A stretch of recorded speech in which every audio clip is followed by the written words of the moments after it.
Mənim oğlum olsa, mən onun atası olmayan bir qızı ala bilmərəm. Bu Azərbaycan qadınına, Azərbaycan qızına bir təhqirdir.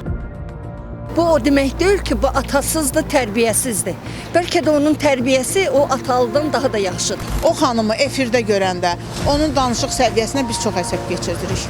Atası həyatda olmamaq o demək deyil ki, bu qız övladı cəmiyyətdən təxris olunmalıdır. Son günlər aparıcı Nigar Fərhadın efirdə səsləndirdiyi fikirlər cəmiyyətdə müzakirələrə səbəb olub. Aparıcının dediyi atasız qızı oğlumu almarım ifadəsi cəmiyyətdə bir mənalı qarşılanmıyor.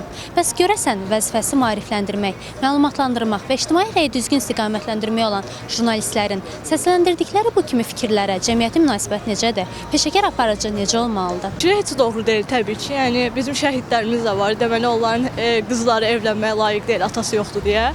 Yəni doğru baxmıram təbii ki, düzgün fikir vurğulanmayıb. Seçim eləyirdilər. Diksiya yaxşı olmalıydı, danışıq mədəniyyəti olmalıydı.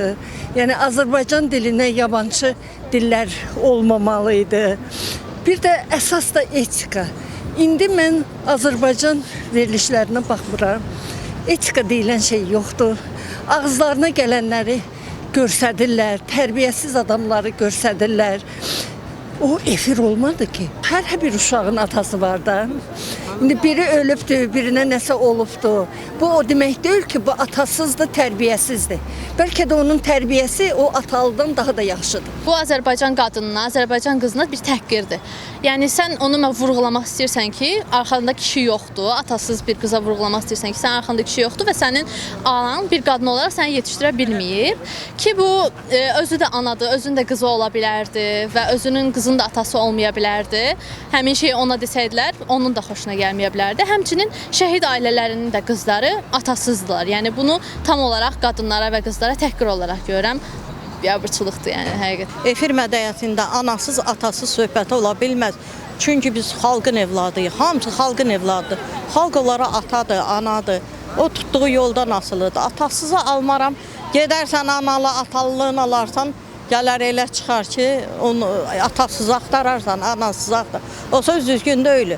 O ayıb olsun o jurnalistə. Ki o cür sözü efirdə səsləndirir. O söz demək olar? Yox.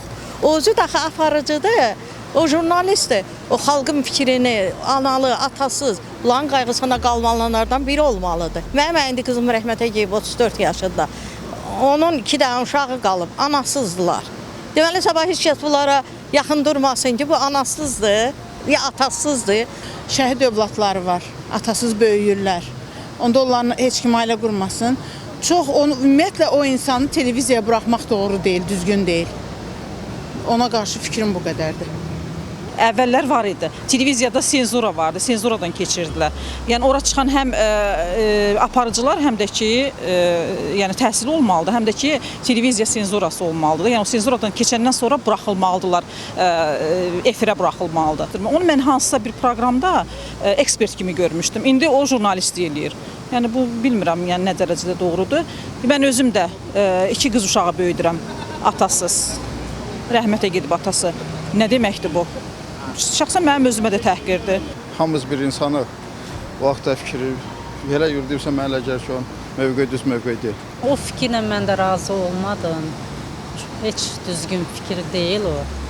Çünki valla elə atasız qızlar var ki, atalı qızlardan 1000 dəfə yaxşı olur. Yaxşıdır, tərbiyəlidir. Yəni onu demək olmaz. Düzgün deyil.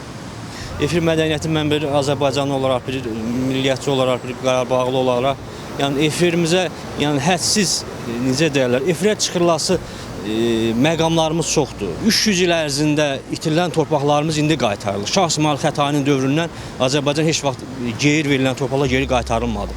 Bu bir, necə deyirlər, bir 10 illərin televiziya mövzusudur. Bundan danışın da, hansı müğənni neynədir, şou əhli neynədir, filan kəsi çıxardılar oxutmağa, orada gülüş mövqeyi sərgiləyir. Şəxsən mən Azərbaycan bir-iki dənə dövlət kanallarını çıxmaq şərti ilə evimdə, ailəmlə mən Azərbaycan kanallarına baxmağa utanıram.